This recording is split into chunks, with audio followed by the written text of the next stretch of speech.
So the first part is going to be the approach-related topics. It's probably most going to be like everything that has to do with vectoring, radar control, all that kind of stuff. Start off with the director and final positions, which we fairly recently got into the VSCC. Starting with Luxembourg director. So basically what that position does, it handles all the traffic on the transitions, whereas Luxembourg approach handles everything before they're on the transitions. Or if you work with vectoring, Brussels director does a Luxembourg director does a final vectoring, which means that Luxembourg approach will do all the sequencing, and then once they're on, usually the downwind, they'll get transferred to director. The biggest thing with these two sectors is actually coordination. So most of the things from handovers to all that stuff can be changed. They're mostly used during events and all that kind of stuff.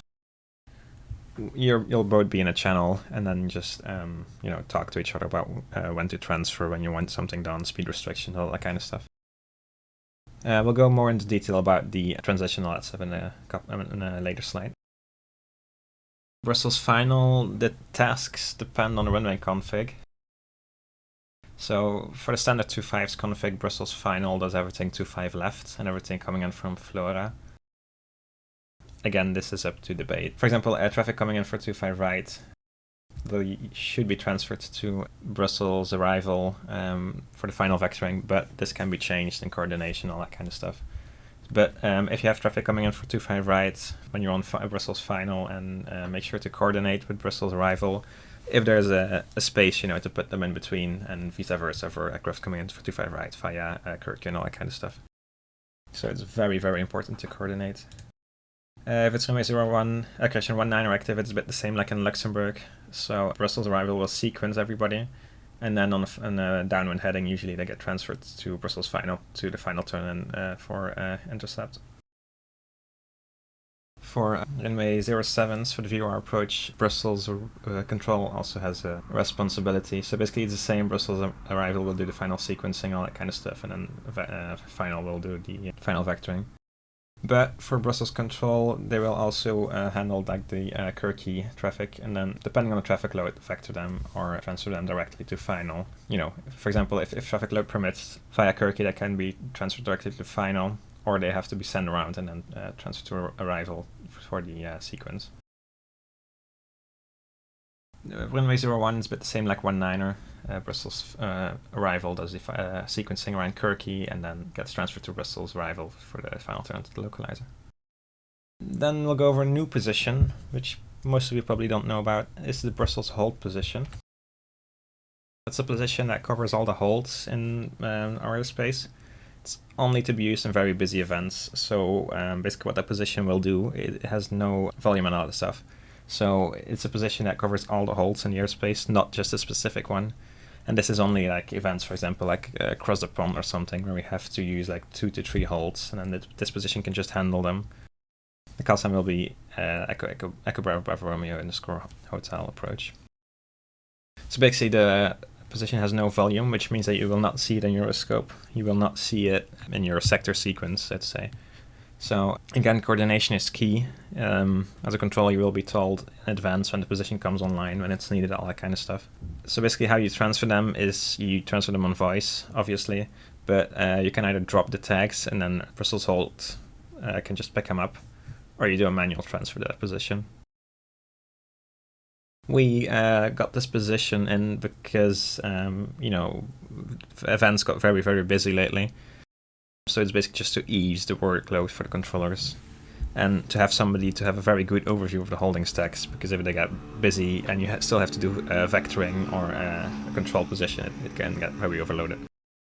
And it's also to give all our controllers a job, So as control, make sure you coordinate with the hold controller for the entry level, so it's not interfering with the guys already in the hold. Then we go to Luxembourg for the RNAV transitions. Some of you will probably know this, some of you will not know this, but we'll go in a bit more detail on how to use them and all that kind of stuff. Basically, the RNAV transitions, they can be very useful. How they work, so first of all, you need the RNAV star, of course. So you have a couple of different options in Luxembourg. First of all, you have the delta arrivals, they all end in Dikirch. So you have, for example, Ramba, Olno, Arki, Bitbu, Kostenke, all that kind of stuff. They all end in Dietrich. So this is like the standard arrival that is issued in EuroScope as well. So this is the one that's standard issued. You can, however, give a different one. For example, the Sierra arrivals from the south. So that's via Givor, Kostenke, or Mapik, which is almost never used. And they end in Exos. This is very small, this image, but we'll go in more detail in a bit, so don't worry.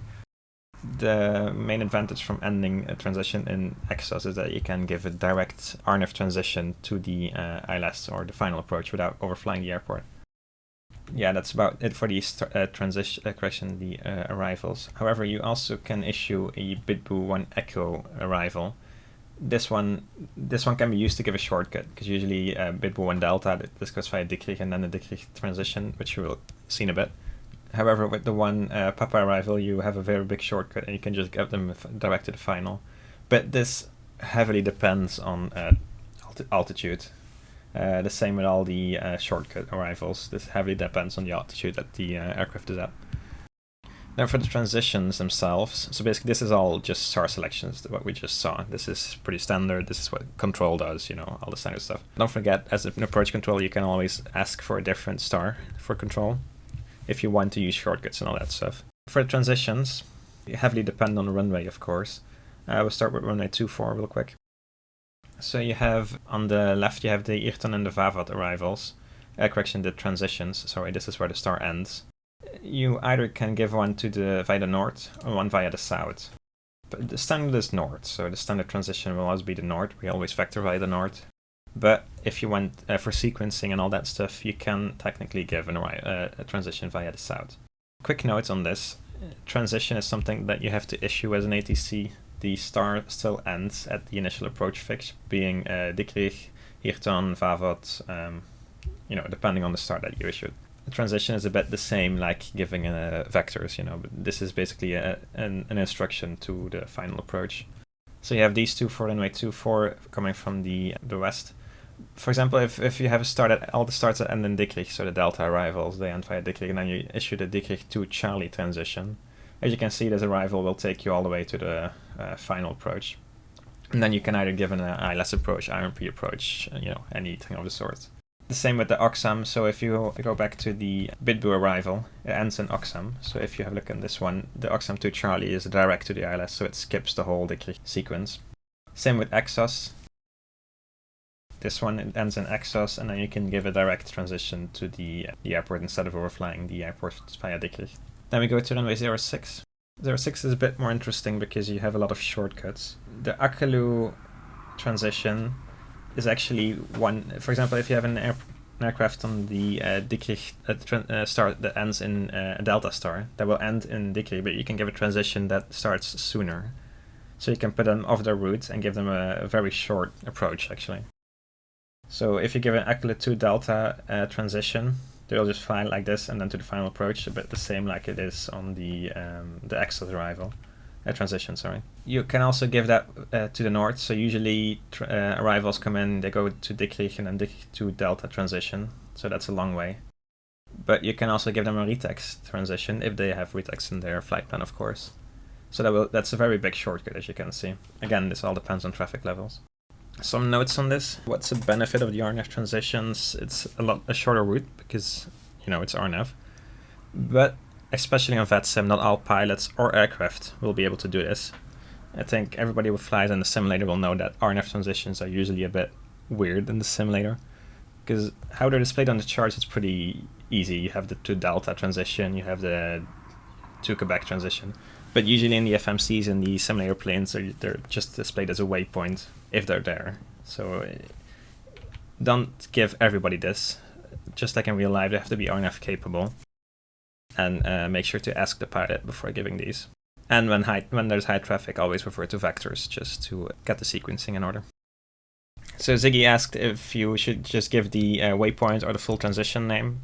Basically, it's best to give the full transition name, so the name of the waypoint is in that transition. So if a pilot is capable, he will be able to look at it, punch it in. If he's not, he will at least have the waypoint, and if he's smart enough to have charts, he will be able to see that on the charts which one to pick. Then we'll go over some types of approaches. As again, a lot of you will already know this, but we'll just go over these real quick. A visual approach. By the way, these are non-ILS ones because I think everybody knows how an ILS works. So we have a visual approach. This is a non-precision approach. For this one, as a controller, you will vector for the intercept. Well, not really an intercept, more of an intercept to the runway. And then the pilot will need to report the runway in sight, and then you will hand them over to tower, or give the landing clearance. VOR approaches, a bit more, well, not really complicated, a bit more interesting. This is also a non-precision approach. There's no vertical guidance. So basically, yeah, if VOR approach, you approach via the VORs or VOR radials. The handover will be done when established on the inbound radial of the VOR, in this case, Brussels. An RNP approach, that is a precision approach because you have both lateral and vertical guidance. As you can see in the chart, you have the constraints and they're followed. RNP approaches are not always precision, it depends on the systems. How do you give an RNP approach? Either via transition. So as you can see, these points, they are on that transition chart that we just saw for runway 06, runway 24. What you can do is just via transition clear it for the RNP approach. By the way, via transitions you can also clear for an ILS approach. That's exactly the same, but these ones have the points on them already. So either via transition, via direct, for example, if you're vectoring, you can give them direct to Lima X-ray 063 or another point on the approach, doesn't matter, and then give them the clearance via that. Or via a vector, just a vector to intercept is also possible. This is especially useful for CDOs, something that Simon mentioned, because these have the altitudes already in your FMC, so it's a bit more accurate for CDO approaches. CDO, by the way, is continuous descent operations. So I'll go over some EuroScope tricks that some of you might know, some of you might not know. Some commands that are very interesting and useful. You have the dot India November Foxtrot for info.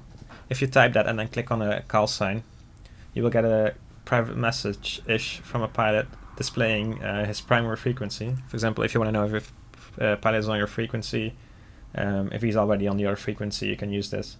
And you can also see which pilot client they're using. This, back in the day, was useful to know if it was an explained pilot, to see if the slow frame rate was because of that. You all know the distance tool. But if you click on F1 plus D, you get a quick access to it. You can just click on the two aircraft and it automatically pops up.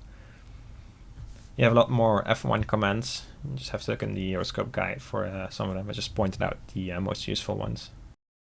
.find or F1 plus F and then space call sign or fix will show you a line from your cursor directly to that target. For example, in this example, I did .find or F1 plus F. Delta India Kilo, and it points me where the waypoint is. You can do the same with call signs. For example, if somebody's calling you and you don't know where they are, you can just do that and then we'll point you to where they are. If you want to display another meter in your list, you can just press F2 and then the ICAO of that the airport you want. In this example, I put Frankfurt in. You can just delete all these if you double click on the station. Another useful trick, which is more useful for holds. If you left click, hold that and right click in an empty space in the tag, so usually above the call sign or just in the call sign where there's no info. The tag will hold, so the aircraft will keep moving, but the label itself will stay in place unless you touch it. So as soon as you click on it again, hover over it, it will move again. But this is very useful if you want to declutter your holds. So again, that's just left click, hold that, and then right click at the same space while still holding left click. Then we go over some TopSky settings. We start with the very long name, but that's just a file, the TopSky local settings. This is a file that's very useful to save custom settings, auto-load TopSky windows. And I was recently made aware by Matisse that you can also just make this start up by default if you open EuroScope. So how do you use it? I will provide a sample file at the end of the session so you can edit it, you don't have to change the name. What you have to do is basically create a file in your TopSky folder, which is in your documents folder, EuroScope plugins, and a TopSky where everything else is, named TopSkyLocalsettings.txt. You can just modify the sample document if you want. If you want what I just said, like if you want to open it, make it open automatically when you open EuroScope, you have to add the line setup_auto sign in and then 1. This is already included in the samples file. What this will do is it will automatically open the file, all the windows and all the settings, and then you don't have to click on login, which we'll get to in a bit. I will also provide an Excel file where you can find all the commands that you can put in. Now there's a lot of lines, there's more than 1,000 if I'm correct. But for the windows, for example, the CPDSC window, all that kind of stuff, they're all included in line 734 to 767. So this is like how the config file looks in the txt file. Basically, first of all, you have the name, so window underscore and then the name of the window you're displaying. Then the state, so if 1 is active, 0 is inactive. Then you have the X position in your screen, the Y position, the width, so how big it is, and the height. These two change the size of the window. Then we go over some TopSky tricks. Most of you will know this, but this one is a very standard one. You can put in altitude filtering. So in your TopSky bar at the right, you have like, if you click on these, you pop open a window called altitude filtering. You can either have an upper filter or a lower filter. An upper filter is handy for approach controllers. For example, you put this at flight level 2, 4, 5, click on, and then you will not see the labels of the aircraft passing above you. Same for lower, for example, if you're controlling Maastricht radar, you can put this at 245 or a bit lower depending on your preference, and you will not see the aircraft in your lower airspace. Very handy trick if you want to see the trajectory data next to the flight path. You can paste this one. This is already included in your TopSky local settings. What this does, it will enable the altitude next to the waypoints. This is actually like the altitude that's included in the LOAS and all that kind of stuff. So it's very easy, handy to have. This is not in by default, by the way. And then something else, you can highlight a label in two colors. So if you click on it, you have your standard menu, but you have a highlight and S highlight. So basically what highlight does, it will give the label, a yellow one. This is very handy, for example, if it's very busy, to keep track of for aircraft that need descents, that have a possible conflict and all that kind of stuff. And then S highlight will be blue and the altitude will also be highlighted.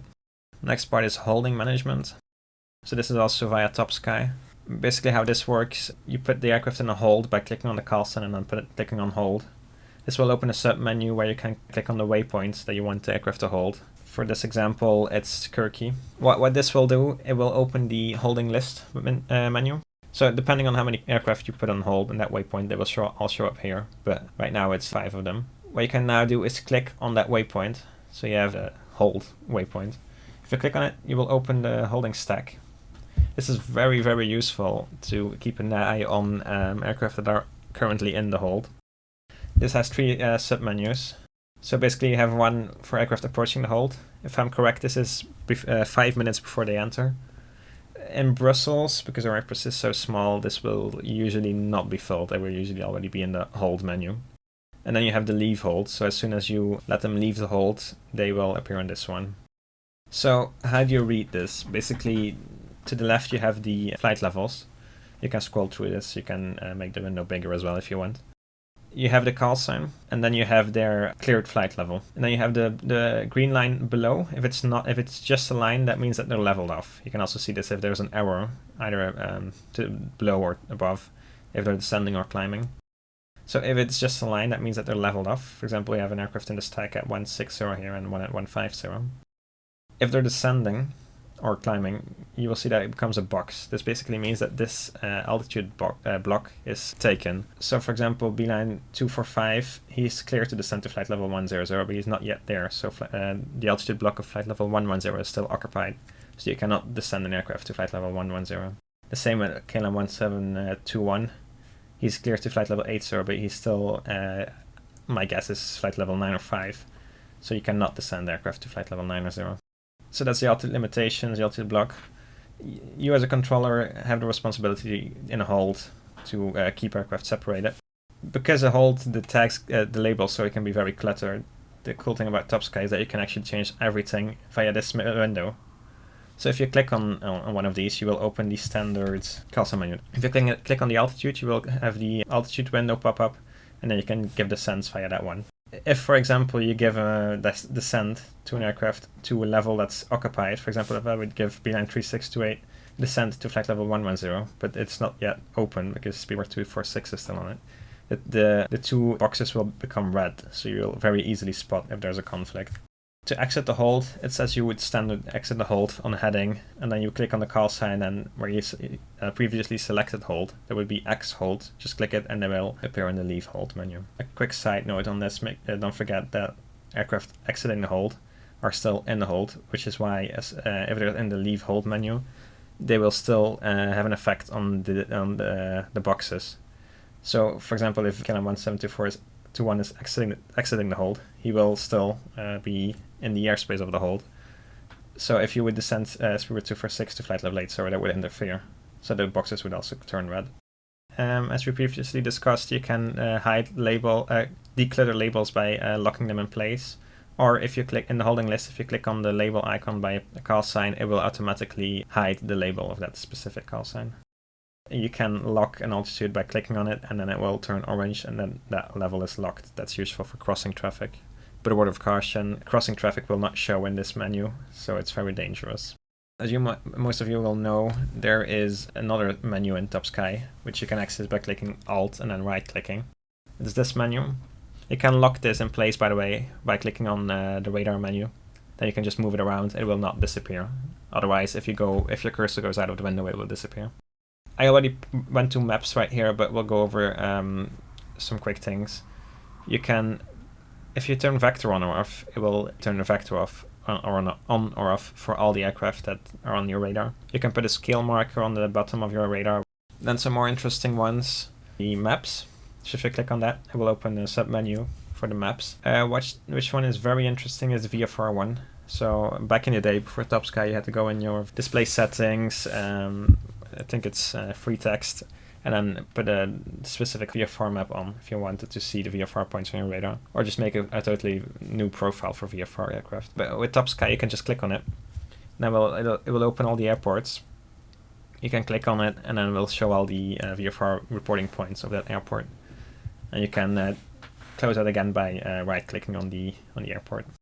Another interesting ones are the RNAV and RNAV approaches. If you click on it, you will see the whole transition on your screen as well. Another interesting one is the LOA one, which currently has the, if you click on it, you can put on the LOA altitude for London. It's currently only London. Eric implemented this for, to have a quick overview for the handover altitudes. I have track control. This one is interesting as well, because via this one you can modify how long your vector is, 1 minute to I believe it's 5 minutes max, and the history dots. So 5 history dots, 10 history dots, whatever. You can also modify how big your text is from your label. However, this does have minimal impact, but it can be useful for decluttering. I didn't show it in the screenshot, but if you open on label fields, you can also enable some more things on the label field. For example, on the non-detailed version of the tracked label, you can put on ground speed and all that kind of stuff. Then you have altitude filtering. This is basically a shortcut to the menu on top. So this opens the same menu as we saw before, where you can put an altitude filtering in. CGI filtering. So what this does is basically, it's also for decluttering your display, but it's a lot more precise than altitude filtering. So what this does is you can filter per position. So in this example, we're on Brussels control, but Brussels arrival and Luxembourg approach are online. So say we still have to control planes in Brussels, so we have to vector for Brussels. However, Luxembourg is rather busy, so that whole place is cluttered with tags. But we don't want to use the altitude filtering, because that would shut off everything below a certain altitude, except tracked labels, but still. What you can do with CGI filtering is you click on the position you want to filter out, and then it will hide all the labels of that certain position. Don't be afraid. If an aircraft is, for example, departing Luxembourg and it has to go to you, you will still see it. So this is only for labels that are not in your interest anymore.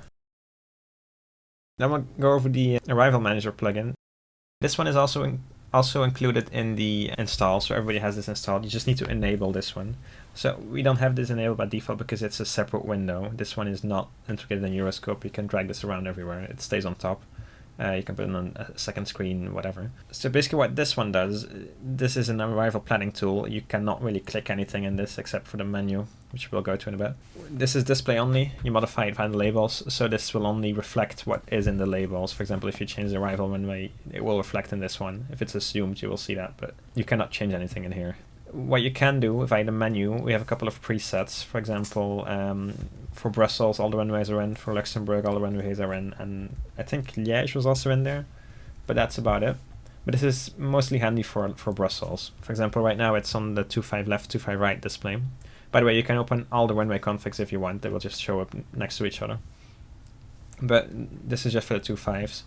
What this does, it will show you exactly when aircraft will arrive. In my experience, this is fairly accurate. You can use this to assign a runway to aircraft. If both control positions use this one, you can very easily pre-sequence aircraft and give the correct runway very far in advance, depending on if aircraft slow down and stuff. Just an example, Beeline 2829 right here and Air France 3542, they will arrive at exactly the same time. Something else first, actually. They're color-coded. So you have green, which is for Kirky arrivals. You have blue, which is for Antwerp arrivals. We currently have none. And then purple for the Flora arrivals. So this is also a way to sequence them. For example, it doesn't really make sense if you have a conflict like this one for a Kirky and a Flora arrival to put the Flora arrival 25 right and the other one 25 left. So you can use this to give, for example, Air France 3542 runway 25 right, and then it will perfectly sequence them and you don't have to worry about it. This will take a lot of workload off the arrival position as well, because aircraft will already will be pre-sequenced. For example, this was taken during an actual event, so this is real life, well, not real life, but we'll vet some traffic. This was very useful for me as a controller, an area controller, to assign correct runways. And if both control positions use this, there should be a very good pre-sequence for arrival. And that will avoid a lot of cluttering during for arrival, which we've seen in the past couple of events in Brussels where they have to struggle with assigning runways because airplanes just arrive at the same time. So basically the data from this one is taken from the trajectory. As soon as you start vectoring, this will not be accurate anymore. This is taken from the flight plan, speed and all that stuff. The numbers, the first one, the 1, the 0, the 1, that's basically the minutes from, between each other. So, for example, this Air France 3542 is 4 minutes behind this Cathay 475. So that's the time behind the preceding aircraft. This is very handy to sequence them as well. And then the number to the right is the track miles to go without vectors.